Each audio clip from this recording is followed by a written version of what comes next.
TR solution online YouTube চ্যানেলে সকলকে স্বাগত। তো বন্ধুরা, আজকে আমরা সিম্পল ইন্টারেস্টের পার্ট 4 নিয়ে আলোচনা করব। তো দেখো, পার্ট 3তে আমরা কোশ্চেন নাম্বার 21 পর্যন্ত কমপ্লিট করেছি। তো তোমাদেরকে বলছি, যারা আমাদের পার্ট 1 থেকে পার্ট 3 এখনও দেখোনি, তো তারা আগে সেই ভিডিওগুলো দেখে নাও, কারণ নাহলে তোমাদের পার্ট 4 বুঝতে একটু সমস্যা হবে। আর দেখো, তোমরা এখানে দেখতেই পাচ্ছ যে আমরা প্রত্যেকটা কোশ্চেন বাংলা এবং ইংলিশ ভার্সানের রয়েছে। তোমরা অনেকেই রিকোয়েস্ট করছো যে তোমাদের বাংলাতে কোশ্চেন চাই, ইংলিশে একটু সমস্যা হচ্ছে বুঝতে। তো এখানে আমি চেষ্টা করলাম তোমাদেরকে ইংলিশ এবং বাংলা দুটো ভার্সানে কোশ্চেনগুলো রাখার জন্য। তো যাই হোক, দেখো তোমাদের কথাগুলো আমি রাখার চেষ্টা করছি, তোমরা যেভাবে যা বলছো। তো তোমাদের কাছে আমারও একটা রিকোয়েস্ট রয়েছে যে আমারও এই কথাটা তোমরা একটু রাখার চেষ্টা করো। দেখো, কোশ্চেনগুলো ইংলিশে ঠিক ছিল, যে এবার বাংলা করতে গিয়ে আমার বেশ কিছুটা সময় সাপেক্ষ হয়েছে, এবং যেহেতু ট্রান্সলেট করেছি কিছুটা নিজের মতো করে ট্রান্সলেট করেছি, তো পুরো হয়তো ম্যাথের ভাষায় হয়তো সম্পূর্ণটা আমি করতে হয়তো পারিনি। তো যাই হোক, একটু অ্যাডজাস্ট করে নেবে। আর যেটা মেন বলার, তোমরা যারা এখন আমাদের চ্যানেলটা সাবস্ক্রাইব করোনি, অবশ্যই চ্যানেলটা সাবস্ক্রাইব করে রাখো। আর যারা করেছো তারা তো খুবই ভালো করেছো, তো তোমরা তোমাদের বন্ধুদের মধ্যে একটু ছড়িয়ে দাও যে হ্যাঁ, আমরা এখানে আরএস সকলের প্রত্যেকটা চ্যাপ্টার ধরে ধরে করাচ্ছি, যেটা তোমাদের বাংলাতেই এখন বলতে পারো করাচ্ছি। তো যাই হোক, দেখো আজকে 22 নম্বর কোশ্চেন আমরা বলছি।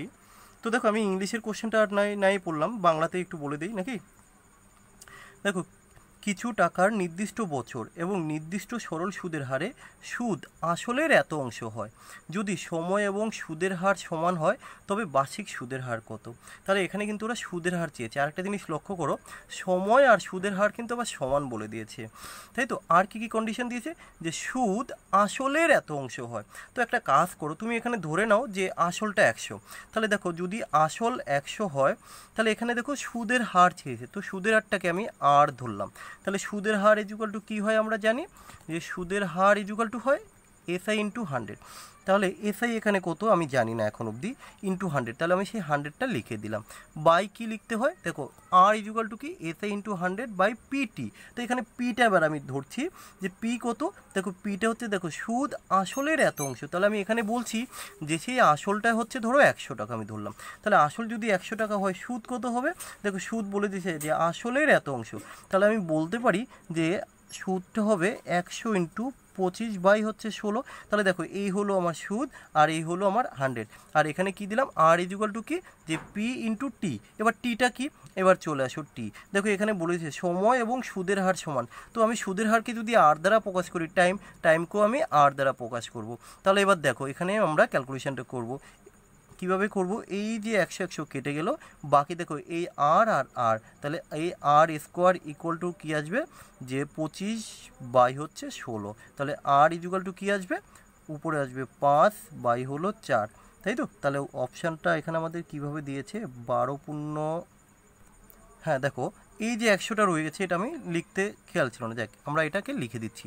তাহলে এখানে ইন্টু 100 করে দিলাম। তাহলে আর স্কোয়ার যদি এটা হয়, তাহলে ডাইরেক্ট আর ইকুয়াল টু কী আসবে, যে রুট ওভার 25 16 ইন্টু 100। এটা ক্যালকুলেশন করলে উত্তর আসবে 12.5%। তো দেখো, এই ম্যাথটা তোমরা এতটা না করেও উত্তর বলতে পারতে। কিভাবে সেটা দেখো, আমি বলে দিই। সিম্পল ইন্টারেস্টের অঙ্কে যদি শুধুমাত্র একটা ফ্র্যাকশান থাকে, অর্থাৎ শুধুমাত্র একটা ভগ্নাংশ দেওয়া থাকে, তখন আমরা কি করব দেখে নাও। যে এই দেখো, অনেক লেখালেখি থাকবে যদি কোশ্চেনের মধ্যে শুধু একটা ভগ্নাংশ দেওয়া থাকে বা ফ্র্যাকশান থাকে। দেখো, শুধুমাত্র একটা ফ্র্যাকশান দেওয়া আছে 25 বাই 16। দেখো এই যে 25 বাই 16, আর কিন্তু কিছু নেই। তখন আমরা ডাইরেক্ট এটা করে দিতে পারি, রুট ওভার 100 ইন্টু ফ্র্যাকশান, এরপর এসি টিআই1। তাহলে কি দাঁড়ালো, রুট ওভার ফ্র্যাকশান কত, 25 বাই 16। এভাবে করেও তুমি অ্যান্সারটা বলতে পারবে 5.5%। তো যাই হোক, তোমাদের যে কোনো একটা মেথডেই তোমরা করতে পারো। আমি প্রথমে তোমাদের যে ডিটেলসটা দেখিয়ে দিলাম, তারপরে এখানে যে কীভাবে শর্টে করতে হয়। দেখো, এই ধরনের আর কোনো অঙ্ক নেই এই চ্যাপ্টারে। যদি কখনো দেখো যে সিম্পল ইন্টারেস্টের কোনো অঙ্কের মধ্যে শুধুমাত্র একটা ফ্র্যাকশান দেওয়া রয়েছে, তুমি ডাইরেক্ট করে দিতে পারো, কোনো সমস্যা নেই, আর কোনো ম্যাথ এরকম পাবে না। ঠিক আছে, তো চলো নেক্সট কোশ্চেন। দেখো 23 দাগের কোশ্চেন কী রয়েছে, যে সুদের হার কত হলে 12.5 বছরে সরল সুদ আসলের এত অংশ হবে। তো এখানেও কী চেয়েছে, যে সুদের হার চেয়েছে। তো দেখো, সুদের হার ইকুয়াল টু কী লিখবো আমরা, যে সুদের হার আর ইজ ইকুয়াল টু হচ্ছে এসআই ইন্টু 100। তো এখানেও দেখো এসআই ইন্টু 100, আমি প্রথমে 100টা লিখে দিলাম। এসআই এখনও জানি না, আর কি R is equal to P into T হয়। এবার দেখো পি কত, তো এবার এখানে দেখো এই যে সুদের হার কত বছরে, টাইমটা কিন্তু আমরা পেয়ে গেছি কত, 12.5। তো আমি এখানে টাইমের জায়গায় লিখে দিলাম 12.5। আচ্ছা দেখো সুদ আসলের এত অংশ, তাই তো, তাহলে আমি এক কাজ করি, সুদ আসলটাকে ধরে নিলাম 100। যদি আসল হয় সুদ কত বলছে, তার 3/4 অংশ। তাহলে দেখো এই যে 100 এর 3/4 কত হয়, 4 দিয়ে এটাকে কাটলে 4 25, 3 25 75। তাহলে আমি এখানে ডাইরেক্ট 75 লিখতে পারি। তাহলে এবার দেখো এই 100 100 কেটে গেল, যদি 12.5 দিয়ে তুমি 75কে কাটো কত আসবে তোমার, 6 12 72, আচ্ছা 6% হবে। তাহলে অপশান নাম্বার সি হলো আমার সঠিক উত্তর। তো দেখো আমি এখানে ইংলিশে আর কোশ্চেনগুলো পড়ছি না, যাদের কাছে আর এস আগলের বই রয়েছে তোমরা সেই বইটাও দেখে নিতে পারো, আর এখানে অলরেডি রয়েছে কোশ্চেন। তো যাই হোক দেখো এক এক করে আমি পরের কোশ্চেনে যাচ্ছি। দেখো কোশ্চেন নাম্বার 24 কি বলেছে, যে এ ফার্মার ব্রড 3600 অর্থাৎ 3600 টাকা নিয়েছে 15% সুদের হারে। At the end of the 4 year he clear his amount. দেখো ধরো কোনো একজন কৃষক 3600 টাকা ধার নিয়েছে কি 15% সুদের হারে, কি কন্ডিশন, 4 বছর বাদে সে যেটা রিটার্ন দেবে সেটা কিন্তু তাকে অ্যামাউন্ট দিতে হবে, অর্থাৎ সুদ আসল তাকে রিটার্ন দিতে হবে। এবার সে কী করলো, 4000 টাকা ক্যাশ দিয়েছে আর একটা ছাগল দিয়েছে। তাহলে দেখো আমি যেটা রিটার্ন দেবো তাকে সুদ এবং আসল মিলে দিতে হবে কিছু একটা টাকা, তাহলে আমাকে অ্যামাউন্ট বের করতে হবে। এবার দেখো ওই অ্যামাউন্টের থেকে আমি কি তাকে 4000 টাকা দিলাম ক্যাশ আর একটা ছাগল, তাহলে ওরা কিন্তু ওই ছাগলের দামটাই জানতে চেয়েছে। তাহলে এখানে আমাকে সবার প্রথমে বের করতে হবে যে টোটাল অ্যামাউন্টটা কত। তো দেখো এই অ্যামাউন্ট ইকুয়াল টু হচ্ছে কি, যে P plus P T R by 100 আমরা জানি, কারণ সুদ আসল অর্থাৎ অ্যামাউন্ট ইকুয়াল টু হচ্ছে আসল প্লাস সুদ। তো এটার জন্য আমরা পার্ট 1-এ একটা ফর্মুলা তোমাদের বলে দিয়েছি, ফর্মুলাটা কিন্তু মুখস্থ করতে বলিনি, একটা ফর্মুলা তোমাদের দেখিয়ে দিয়েছিলাম, যে যখন তোমাকে অ্যামাউন্ট বের করতে বলবে, যে এ ইকুয়াল টু আমরা ডাইরেক্ট কীভাবে এসেছিলো এখান থেকে ক্যালকুলেশন করেই কিন্তু এসেছিলো, তো সেটাই আমি ডাইরেক্ট লিখছি। কি লিখবে, যে P 100 plus R T by 100, এটা করলে আমরা কি পাবো, অ্যামাউন্ট পেয়ে যাব। তো এখানে দেখো যে কত রয়েছে অ্যামাউন্টটা, 3600 রয়েছে। তো চলো বসাও 3600, 3600 ইন্টু এই দেখো 100 প্লাস আর টি, আর কি সুদের হার, টি কি সময়, তাহলে এখানে সুদের হারটা কত দেখো 15%, আর কত 4, তাহলে এই যে আর টি একবার আমি গুণ করে দিই, তাহলে 4 15 60, তাহলে এই 100 প্লাস এই যে 60, তাহলে আমি একবারে 160 লিখে দিলাম। তো বাই কত করব, বাই করব এই যে আমার 100, তাহলে এটা ক্যালকুলেশন করো, ক্যালকুলেশন করলে কত আসবে 1 1 1 1, তাহলে 16 ইন্টু 36 তোমাকে গুণ করতে হবে। তো এটা আমাদের গুণ করলে 16 ইন্টু 36, শূন্যটা আমি পরে দিচ্ছি, তাহলে হবে 5760। তাহলে এটা হচ্ছে টোটাল আমার অ্যামাউন্ট। তাহলে তাকে আমার এত টাকা রিটার্ন দেওয়ার কথা ছিল, কিন্তু আমি তাকে 4000 টাকা দিয়েছি আর একটা ছাগল দিয়েছি। তাহলে এখান থেকে তুমি এক কাজ করো, ওই 4000টা তুমি বাদ দিয়ে দাও। তাহলে ওই 4000 যখনই বাদ দিয়ে দিলে বাকি আর কত রয়েছে, বাকি রয়েছে আর 1760। তাহলে এটাই হচ্ছে ওই ছাগলের দাম। তাহলে এখানে আমার অপশান নাম্বার ডি হলো সঠিক উত্তর। তো দেখো তোমরা যদি, আমি যে যতটা চেষ্টা করছি সহজভাবে দেখানোর, এরপরও যদি তোমাদের বুঝতে কোনো সমস্যা থাকে তোমরা ইউটিউবের এখানেই কমেন্ট সেকশানে জানাও, তাহলে কী হবে, আমি তোমাদের পরবর্তী যখন আমরা ডাউট ক্লিয়ারেন্স একটা ক্লাস দেব, এই তোমাদের ডাউট কোশ্চেনগুলো নিয়ে আবার একটা ভিডিও করে আমি তোমাদেরকে দেখিয়ে দেবো। তো দেখো কোশ্চেন নাম্বার 25 কী বলেছে, যে বার্ষিক X% সরল সুদে X বছরে কোনো টাকার সরল সুদ X টাকা হলে আসল কত। তো দেখো আমরা জানি আসল পি ইকুয়াল টু কী হয়, এসআই ইন্টু 100 বাই কী হয় আর টি। দেখো অ্যাকচুয়ালি কি পরীক্ষার সময় তোমাকে এই ফর্মুলাটা না লেখার দরকার নেই, কারণ আমরা যখন জানি, এটা তোমার বোঝার সুবিধার্থে এখন আমি লিখছি। দেখো আমরা যখন জানি আসল ইকুয়াল টু এসআই ইন্টু 100, তাহলে তুমি কোশ্চেনে খোঁজো এসআই কত বলে দিয়েছে, তুমি ডাইরেক্ট সেই এসআইটাই লেখো, এসআই অর্থাৎ সুদ কত, সুদ বলে দিয়েছে এক্স, আচ্ছা ইন্টু 100, তাই তো, বাই আর টি, তাহলে আর কত বলেছে, দেখো আর হচ্ছে X%, টি কত এক্স বছর, তাহলে এক্স ইন্টু এক্স, তাহলে কাটলে কি আসবে, যে 100 বাই হলো এক্স। তাহলে এখানে অপশান কোথায় দেওয়া আছে, 100 বাই এক্স, এই যে অপশান নাম্বার সি হলো এর সঠিক উত্তর। তো চলো তারপরে কোশ্চেন নাম্বার 26। দেখো 26 কি বলেছে, যে X Y Z are 3 sum of money such that, যে Y is the simple interest on X, Y হলো কি এক্সের ইন্টারেস্ট, এবং Z is the simple interest on Y, এবং জেড হলো ওয়াইয়ের সিম্পল ইন্টারেস্ট। কি বলেছে, for the same time and rate, time আর রেটটা কিন্তু সেম, তাহলে কি বলেছে, which of the following is correct, অর্থাৎ নিচের তাহলে কোনটি সঠিক হবে। এই যে এখানে দেখো 4টে অপশান রয়েছে, এই অপশানের মধ্যে কোনো একটা ইকুয়েশন সঠিক হবে। তো দেখো আমরা কীভাবে করব, প্রথম কন্ডিশন অনুসারে Y is the simple interest on X, এক্সের সরল সুদ হলো ওয়াই, তাহলে আমরা এখানে লিখতে পারি যে এস আই এ ওয়াই, ওয়াই কার সুদ, এক্সের, তাহলে এক্স ইন্টু তোমাকে টাইম লাগবে আর লাগবে বাই হলো 100, তাই তো। এবার এখান থেকে একটা কাজ করি যে আমরা ওয়াই বাই এক্স করি, তাহলে কত আসবে, ওয়াই বাই যদি আমরা এক্স করি যে আর টি বাই 100 আসবে। তো এটাকে এক কাজ করি, আমি 1 নাম্বার ইকুয়েশন দিয়ে দিই। চলো তার পরের কন্ডিশন দেখো কি বলেছে, যে Z is the simple interest on Y, তাহলে আমি এখানে লিখি যে Z is the simple interest of Y, ওয়াইয়ের ইন্টারেস্ট, তাহলে Y into R into T by কত 100। এবার একটা জিনিস লক্ষ্য করো, এটাকে আমি 2 নাম্বার ইকুয়েশন দিলাম।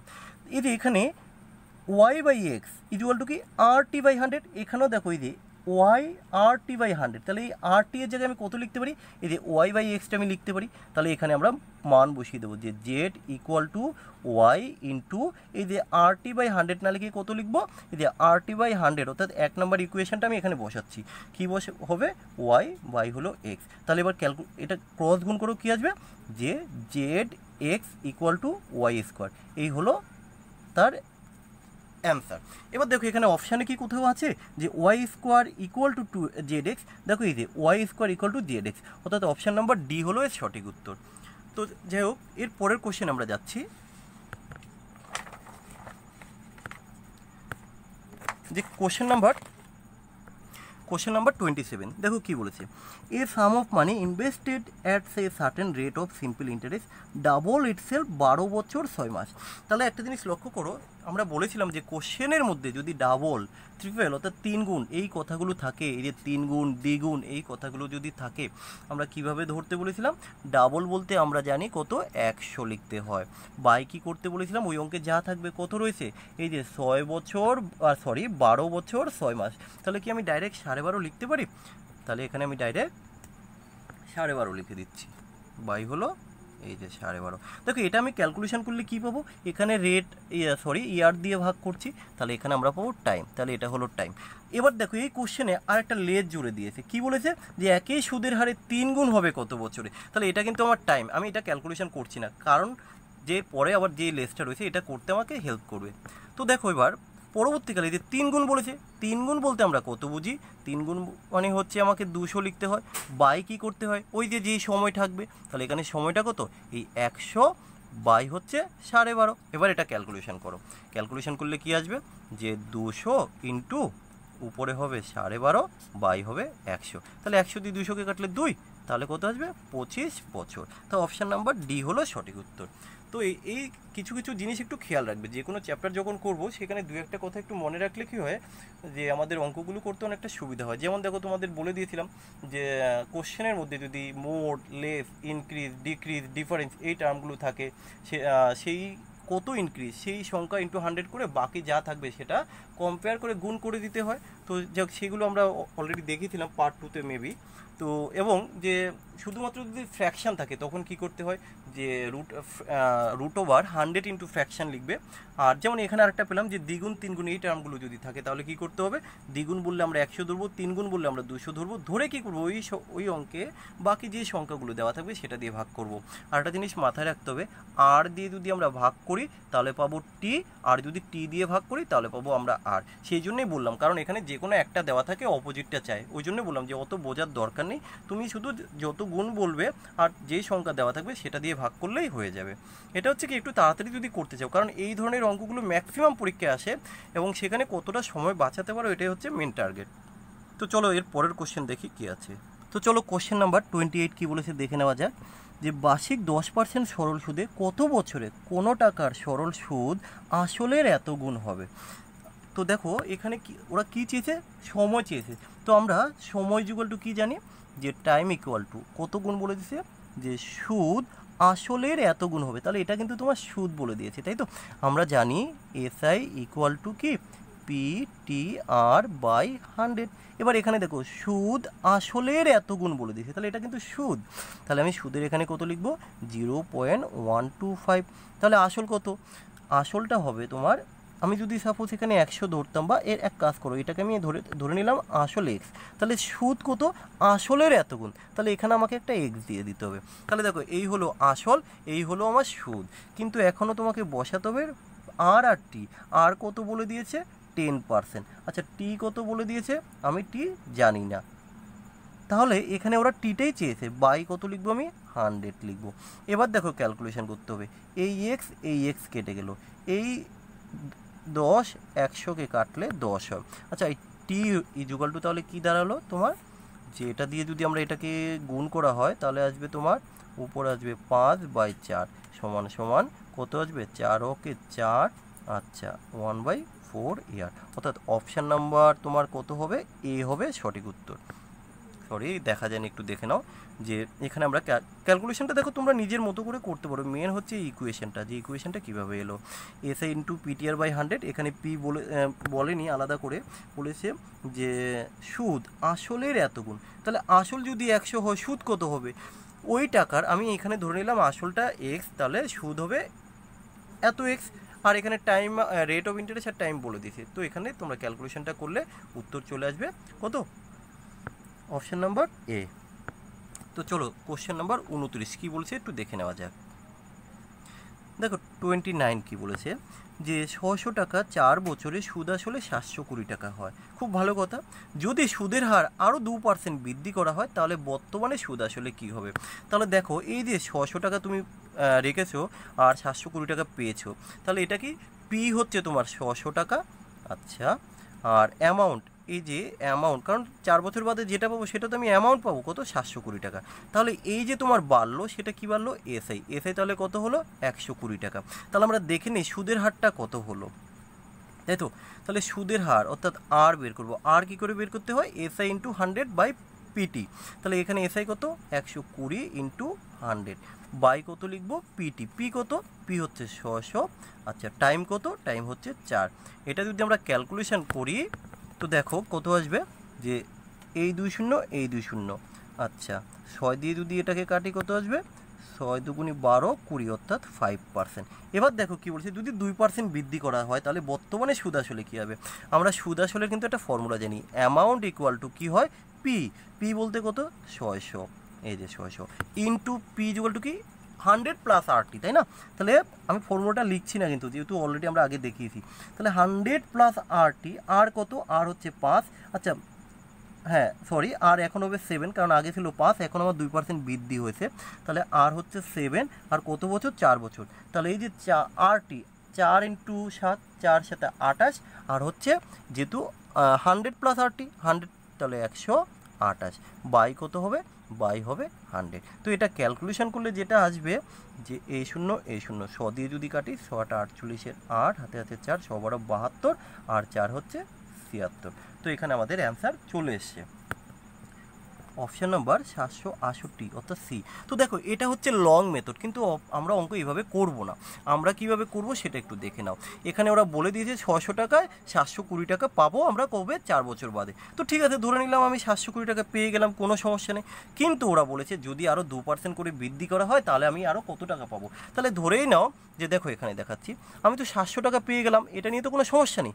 এবার যদি আমাকে আরও 2% করে এক্সট্রা দিতে হয়, 2% করে বলতে কি 100 টাকায় 2 টাকা, তাহলে 100 টাকায় 2 টাকা দেবো কত দিনে, 1 বছরে, কিন্তু এখানে কত টাকা রয়েছে 600 টাকা, তাহলে 100 টাকায় যদি 2 টাকা দেই 600 টাকায় কত টাকা দেবো, 600 টাকায় দেবো 12 টাকা, আচ্ছা এই 12 টাকা কত বছরে, 1 বছরে, কিন্তু এখানে কত বছর বলেছে 4 বছরে, তাহলে 4 বছরে কত আসবে 4 12, সরি আমি এখানে একটা জিনিস মিস্টেক বললাম, এটা 700 নয় 720, তো লিখে দিলাম 720। তো যাই হোক এবার দেখো তাহলে এই যে 600 টাকা রেখেছিলাম 720 টাকা আমি পেয়েছি, তাহলে 720 তো পেয়ে গেছি, কোনো সমস্যা নেই। এবার কি বলেছে আরও যদি 2% করে বৃদ্ধি করা হতো, এই 2% বলতে আমরা কি বুঝি দেখো, আচ্ছা এখানেই লিখি আমি, তুমি 720 টাকা পেয়ে গেছো। 2% বলতে 100 টাকায় 2 টাকা বাড়বে, তাহলে 600 টাকায় কত বাড়বে? 12 টাকা বাড়বে। 600 টাকায় 12 টাকা পাবে 1 বছরে, তাহলে 4 বছরে কত হবে? 4 12 48 টাকা, তাহলে আমি আরও 48 টাকা বেশি পাবো। তাহলে উত্তর কত হবে? 8 6 7। তাহলে দেখো জাস্ট এইটুকুর মধ্যে আমরা অঙ্কটা সলভ করে দিলাম। কী করলাম আরেকবার বলে দিই, 600 টাকা ব্যাংকে রেখেছো, 4 বছর বাদে 720 টাকা পেয়েছো, তাহলে 720 টাকা তো পেয়ে গেলাম, কোনো সমস্যা নেই। ওরা বললো যদি আরও 2% করে বৃদ্ধি করা হয় তাহলে আমরা কত পেতাম সুদ আসলে। আচ্ছা 2% করে যদি বাড়ে, কার উপরে বাড়বে? ওই 600 টাকার উপর। তাহলে 100 টাকায় 2 টাকা, 600 টাকায় 12 টাকা, 1 বছরে 12 টাকা, তাহলে 4 বছরে কত হবে? 4 12 48 টাকা। তাহলে আমি 720 টাকা পেয়েছি, আরও 48 টাকা বেশি পেতাম, তাহলে হলো কত? 768 টাকা। তাহলে এটা হচ্ছে অ্যান্সার। তাহলে তুমি কেন এই বড় মেথডে করতে যাবে যে রেট অফ ইন্টারেস্ট বের করবে, তারপরে তুমি এখান থেকে অ্যামাউন্ট বের করবে, এত কিছুর কোনো দরকার নেই। তাহলে আমরা শুধু এই যে এটুকু করলেই অ্যান্সার চলে আসবে। তো যাই হোক, আরেকটা অঙ্ক আছে আজকে, তো দেখে নাও কি বলেছে। যে 1500 টাকা দুটি পৃথক সমবায় ব্যাংকে পৃথক সুদের হারে জমা রাখা হলো, 3 বছর পরে সুদের হারের পার্থক্য এত টাকা। দেখো কোশ্চেনের মধ্যে সেই পার্থক্য পেয়েছি, ইংলিশে কী রয়েছে? ডিফারেন্স। আমরা কি বলেছিলাম? যদি কোনো অঙ্কের মধ্যে মোর লেস ইনক্রিজ ডিক্রিজ ডিফারেন্স এই কথাগুলো থাকে, তাহলে সেই ডিফারেন্স ইন্টু 100 করতে হয়। এখানে ডিফারেন্স কত বলে দিয়েছে? এই যে 13 টাকা 50 পয়সা, লেখো 13 টাকা 50 পয়সা, ডিফারেন্স ইন্টু কী করতে হয়? 100 করতে হয়। বাই কী করতে হয়? ওই অঙ্কে যা থাকে গুণ করতে হয় বলা হয়েছিল। ওই অঙ্কে আর কি কি আছে খুঁজে নাও। দেখো এই যে 1500 আছে আর হচ্ছে এই 3 আছে, তাহলে লিখে দাও এই যে 1500 ইন্টু 3, তাই তো? কারণ আমরা বলে দিয়েছিলাম ওই অঙ্কে বাকি যা থাকবে গুণ আকারে লিখতে হয়। এবার তুমি ক্যালকুলেশন করো, 2 শূন্য 2 শূন্য কাটলাম, আচ্ছা 3 15 হচ্ছে 45, 45 দিয়ে যদি আমরা এটাকে কাটি তাহলে উত্তর এসে দাঁড়াবে 3%। তাহলে এই হচ্ছে অ্যান্সার, সরি 0.3%। তো অপশান নাম্বার সি হলো সঠিক উত্তর। তুমি আগে একটা 0 দিয়ে দিতে পারো, কোনো সমস্যা নেই। তো যাই হোক, আমরা এখানে কোশ্চেন নাম্বার 30 পর্যন্ত কমপ্লিট করলাম আজকে এই ভিডিওতে। তো কারো যদি কোনো ডাউট থাকে কোনো কোশ্চেন নিয়ে, তোমরা অবশ্যই কমেন্ট সেকশানে জানাও আমাদেরকে, আমরা চেষ্টা করব পরবর্তীকালে একটা ডাউট ক্লিয়ারেন্স ক্লাস দিয়ে তোমাদেরকে সলভ করবা। এছাড়াও তোমরা চাইলে আমাদের হোয়াটসঅ্যাপ গ্রুপে জয়েন করতে পারো, যেখানে আমরা প্রত্যেক দিন রাতের দিকে এই যে সমস্ত অঙ্কগুলো করাচ্ছি প্রত্যেক দিন আমরা ডাউট ক্লিয়ারেন্সগুলো করে দেই। যার যেই কোশ্চেন ডাউট আমরা তাকে সেটা বুঝিয়ে দেওয়ার চেষ্টা করি। তো তোমরা আমাদের হোয়াটসঅ্যাপ গ্রুপেও জয়েন করতে পারো, আমরা ডেসক্রিপশন বক্সে লিঙ্ক দিয়ে দিলাম। তো যাই হোক, আজকের ভিডিওটা এই পর্যন্তই। তো যদি ভিডিও ভালো লেগে থাকে তোমরা তোমাদের বন্ধুদের সাথে শেয়ার করো, তাহলে অনেকেই এই ভিডিও দেখে উপকার পাবে। কারণ দেখো অনেকেই বাংলা ভার্সানে আমরা আরএসএগলেরটা সলিউশন করতে চাইছিলাম। তো যাই হোক, আমি অনেক দিন বাদে তোমাদের রিকোয়েস্টে শুরু করলাম, তোমরা আমাদের পাশে থাকো, আমি চেষ্টা করব টোটাল বইটাকে এক এক করে কমপ্লিট করে দেওয়ার জন্য। তো আবারও বলছি, যদি আমার কোথাও কিছু মিস্টেক তোমরা ধরতে হয়, হয়তো কিছু মিস্টেক হয়ে যেতে পারে, তো সেগুলো তোমরা কমেন্টে জানিও, আমি সেগুলো পরে রেটিফাই করে দেবো। তো বন্ধুরা আজকে এই পর্যন্তই, সকলে ভালো থেকো।